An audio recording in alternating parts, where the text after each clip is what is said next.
4 segundos. Eso fue lo que tardó la mejor final de la historia de los mundiales en convertirse en una crisis política y disciplinaria que más de una semana después sigue abierta. Una mano alrededor de un cuello. Un hombre adulto derribado sobre el césped. Un miembro del cuerpo técnico encarando a un adolescente. Y en medio de todo aquel caos, un hombre vestido de azul y blanco caminando serenamente de rival en rival, estrechando todas las manos, como si entendiera que el partido por el que los demás seguían peleando ya había terminado. Ese hombre era Lionel Messi. Casi todos los demás convocados argentinos acabaron mencionados en un expediente disciplinario sobre un escritorio de Zúrich, Suiza. Un expediente que esta semana sigue abierto, crece y no tiene plazo.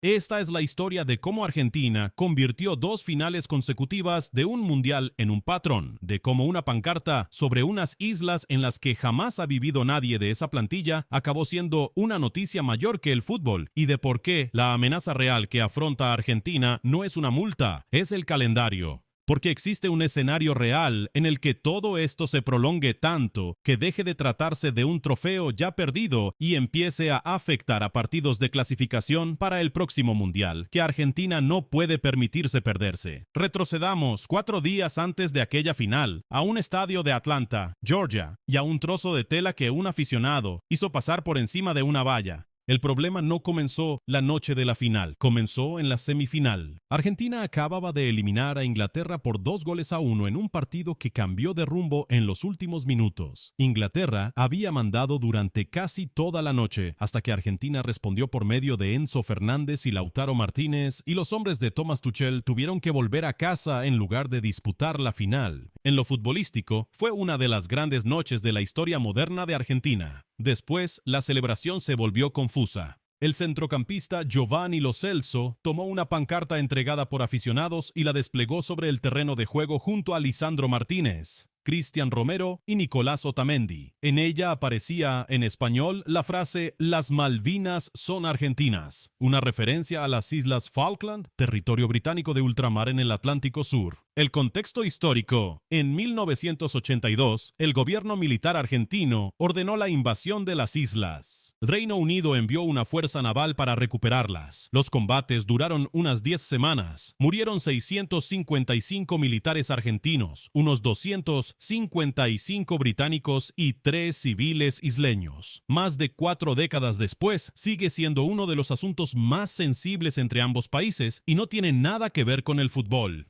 Por eso, cuando futbolistas profesionales alzaron aquella pancarta en directo en un estadio de Estados Unidos y justo después de eliminar a Inglaterra, la reacción fue inmediata. El gobierno británico respondió al día siguiente. Un portavoz del primer ministro dijo que el mundial quizá no fuera británico, pero que las Islas Falkland sí lo eran. El político británico Ed Davey exigió públicamente una actuación de la FIFA. La FIFA confirmó que su comisión disciplinaria independiente revisaba los informes del encuentro. Esa fue la versión diplomática. En la práctica, el caso ya se había abierto antes de jugarse la final.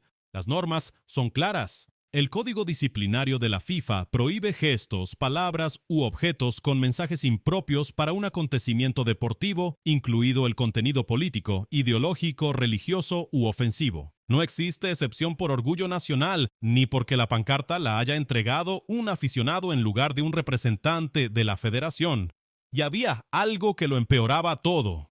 Argentina ya había recorrido ese mismo camino. En junio de 2014, 5 días antes del Mundial de Brasil, la selección mostró una pancarta casi idéntica antes de un amistoso contra Eslovenia. La FIFA abrió una investigación, consideró que se habían vulnerado las normas sobre conducta provocadora y multó y amonestó formalmente a la Asociación del Fútbol Argentino, con una cantidad que rondó los 30.000 francos suizos. 12 años después, el mismo lema, el mismo organismo y el mismo reglamento. De ahí que la palabra reincidente apareciera en los medios casi de inmediato. Históricamente, las multas de la FIFA por mensajes políticos han oscilado entre $5,000 y $20,000 estadounidenses, pero esta era una segunda infracción en un mundial, ante la mayor audiencia global de la historia del deporte y en un torneo organizado por primera vez de manera conjunta por Estados Unidos, México y Canadá. La política se volvió aún más extraña. El presidente argentino Javier Milei calificó la celebración de completamente válida, dijo que ese sentimiento era compartido por casi todos los ciudadanos y pronosticó que la FIFA multaría al equipo igualmente. Después, la Casa Blanca defendió públicamente el derecho de los jugadores a mostrar el mensaje apelando a la libertad de expresión. Así, el gobierno de Estados Unidos chocó con Reino Unido por una celebración en territorio estadounidense durante un torneo organizado por los propios norteamericanos. Argentina llegó a una final del Mundial con un procedimiento disciplinario ya abierto, una disputa diplomática de fondo y una plantilla a la que su propio jefe de Estado dijo públicamente que no había hecho nada malo. Según informes desde España, la FIFA resolvió pronto y en silencio una cuestión. Nadie sería suspendido antes de que terminara el torneo. El diario argentino Clarín informó que las prohibiciones de jugar parecían menos probables que las multas, pues suelen reservarse para las infracciones más graves o reiteradas. Así que los jugadores saltaron al césped del MetLife Stadium el 19 de julio con aquel expediente ya abierto. Unas 2 horas después, entregaron a la FIFA un segundo expediente, mucho más pesado, porque lo que ocurrió en aquella final no fue una simple polémica, fue un colapso total del orden, en directo y ante la mayor audiencia televisiva del planeta. El partido explica la tensión. España fue mejor, no por poco, sino ampliamente.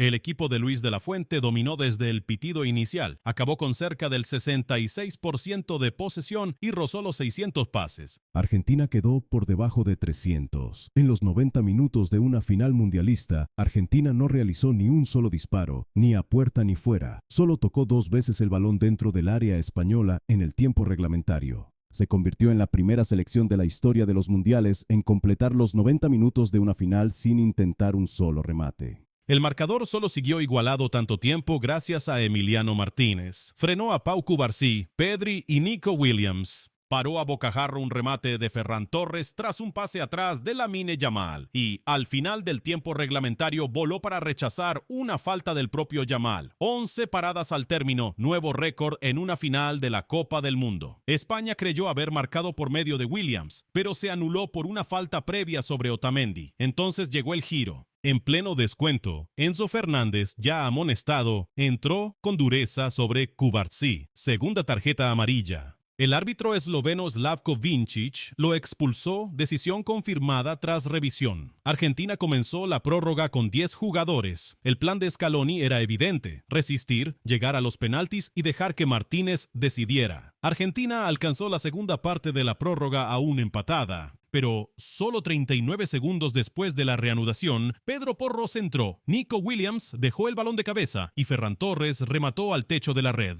España era campeona del mundo por segunda ocasión, 16 años después de la primera. Argentina, que había marcado 19 goles camino de la final, perdió el partido más importante del torneo sin efectuar un solo disparo. Retengamos el contexto: agotamiento, un jugador menos y que los propios futbolistas españoles llevaban la semana denunciando la dureza permitida a Argentina. Ahí estalló todo. Antes de la final, el defensa español Aymeric Laporte dijo que no tenía problema con el fútbol físico, pero que en recientes partidos de Argentina hubo acciones impunes. La describió como un equipo al que le gusta dejar recaditos en sus entradas. Para España, era un comentario legítimo sobre el arbitraje. Para Argentina sonaba a un rival presionando a los árbitros antes del partido más importante de sus vidas. Al sonar el pitido final, Otamendi se encontró con Rodri, su excompañero en el Manchester City y mejor jugador del torneo, que fue a darle la mano. Otamendi se negó y le dijo que tenía que hablar menos, acusándolo junto a Laporte de quejarse durante toda la semana. Rodri, desconcertado, se marchó. Aquello fue el enfrentamiento más tranquilo sobre el césped, porque a 10 metros ya se había pasado de las palabras. El suplente Leandro Paredes, amonestado antes por una entrada dura, agarró del cuello al defensa español Eric García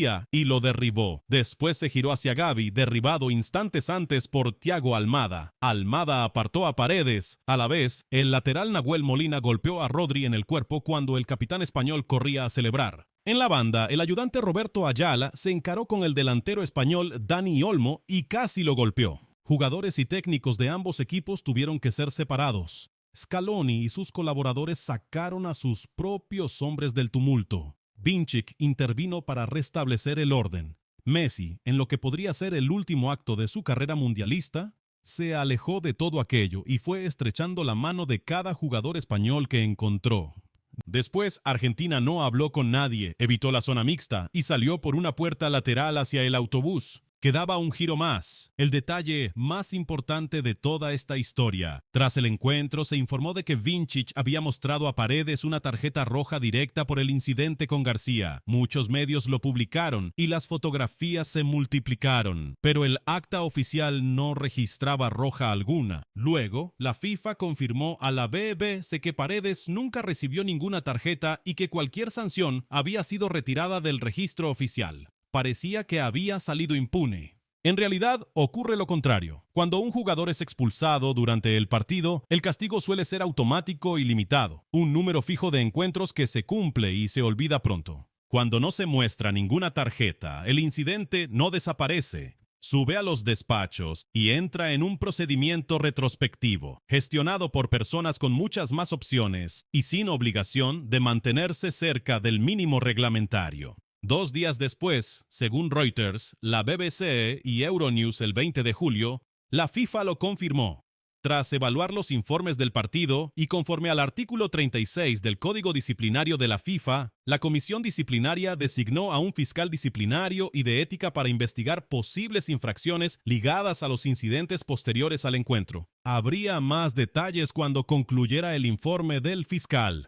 No se fijó ningún plazo. Ese párrafo pesa mucho. El artículo 36 permite a la Secretaría nombrar a un fiscal para armar un caso. Según informes, es el mismo mecanismo jurídico usado contra el desacreditado expresidente de la Federación Española, Luis Rubiales, antes de su sanción de 3 años por el escándalo del beso forzado tras el Mundial Femenino de 2023. Nombrar a un fiscal de ética, en vez de una acusación rutinaria por conducta violenta, indica que la FIFA examina algo más amplio que las manos de un jugador sobre un rival. Euronews informó el 21 de julio de que la investigación también incluye el supuesto golpe de Molina a Rodri, el aparente empujón de Ayala a Olmo y el comportamiento de varios jugadores argentinos durante la ceremonia del trofeo, cuando algunos se dieron la vuelta mientras España se preparaba para levantar la copa. ¿Qué sanciones caben? El artículo 14 del Código Disciplinario de la FIFA fija un mínimo de 3 partidos por conducta violenta y el mismo mínimo por agresión, definida de forma que incluye dar un codazo, golpear con el puño, dar una patada, morder, escupir o propinar un golpe a un adversario. Mínimo, no máximo. No hay techo escrito y la FIFA ha ido mucho más allá de ese umbral en otras ocasiones. Un detalle favorece a Argentina. Las sanciones de este tipo solo se aplican a partidos de la selección representada entonces, es decir, a encuentros de la absoluta Argentina, no al fútbol de clubes. La federación también puede recibir una multa independiente. ¿Quién figura en el expediente?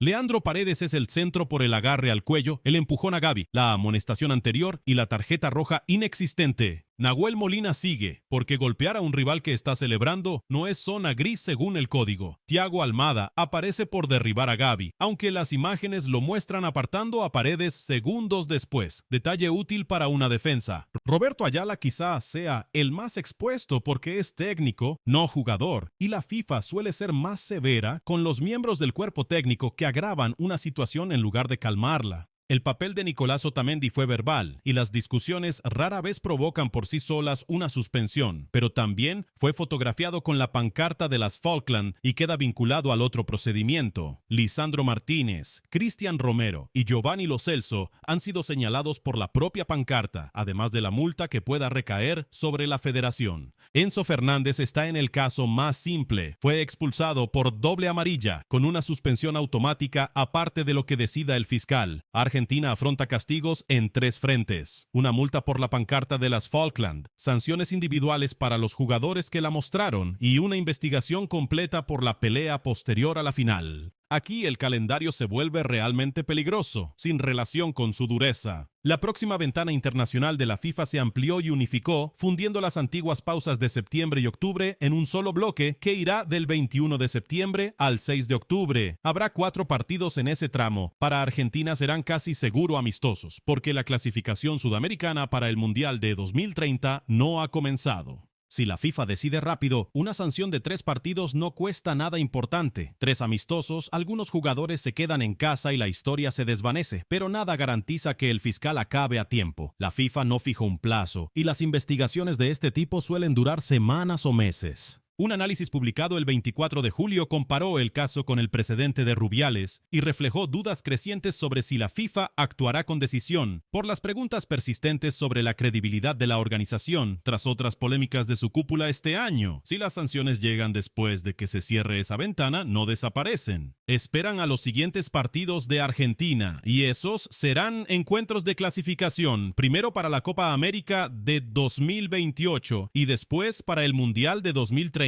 Ese es el desenlace que Argentina no puede permitirse, no porque perder jugadores en 3 clasificatorios destruya una campaña, sino porque obligaría a iniciar un nuevo ciclo sin futbolistas veteranos en partidos que sí cuentan. ¿Hasta dónde puede llegar? Miremos precedentes. Después del Mundial de 2022 se abrió un expediente por la conducta argentina tras aquella final, por conducta ofensiva y faltas al juego limpio. El resultado fue económico, una multa de más de $24,000, según informes, y ninguna suspensión. Igual ocurrió después del tenso partido de cuartos de final contra Países Bajos. Multas, pero ninguna sanción deportiva. El precedente que inquieta a Argentina es el de Uruguay tras la semifinal de la Copa América de 2024 contra Colombia en Charlotte, Carolina del Norte. Varios jugadores uruguayos entraron en la grada y chocaron con aficionados rivales. La federación alegó defensa propia. Fracasó. Darwin Núñez recibió 5 partidos. Rodrigo Bentancur,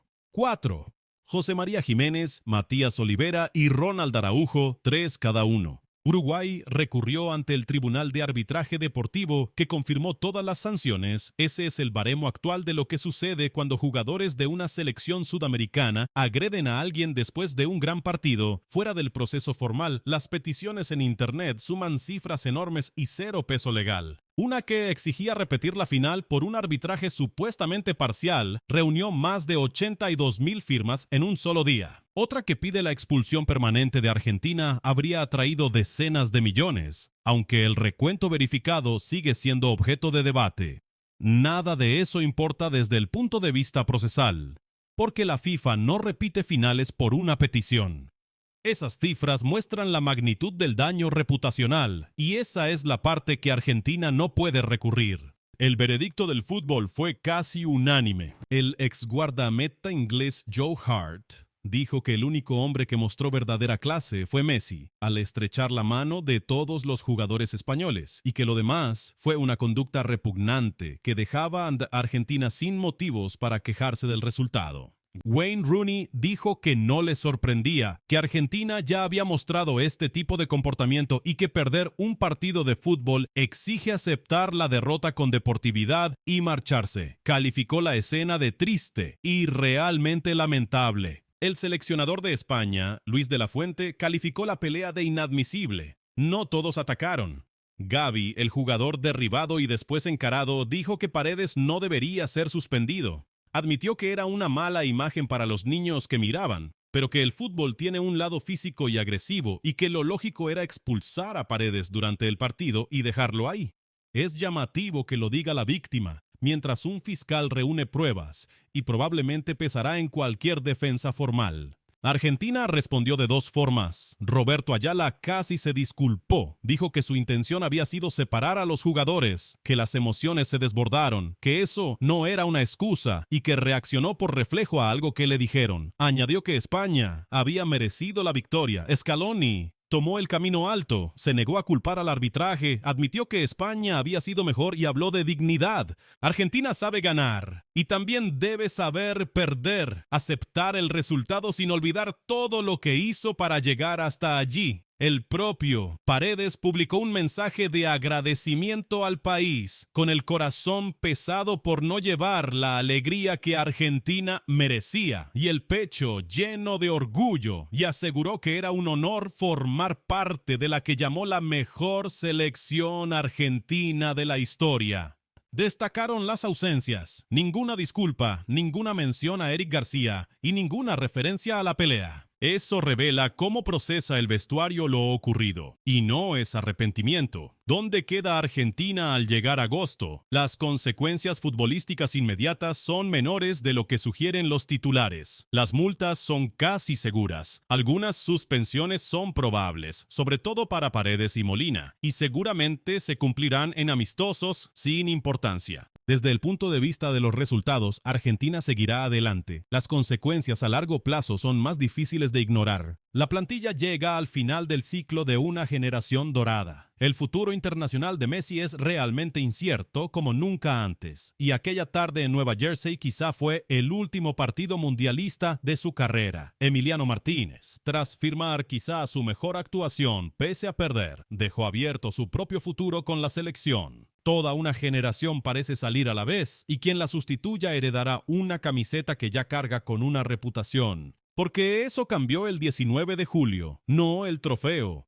El relato. Durante 4 años, esta selección argentina presentó su dureza y su constante provocación a los rivales como lo que la hacía campeona, la arrogancia competitiva, la mentalidad, el ingrediente que la separaba de todos los demás. Después, perdió una final del Mundial sin un solo disparo a puerta, y esa misma actitud pareció algo muy distinto, la de un equipo incapaz de perder. Esta semana, la FIFA mantiene 2 expedientes disciplinarios. Ya ha designado a un fiscal, no ha fijado ningún plazo y aplica un reglamento que comienza con un mínimo de 3 partidos sin techo escrito. La final se decidió en 106 minutos de reloj ante el mundo entero. Las consecuencias tardarán mucho más en resolverse.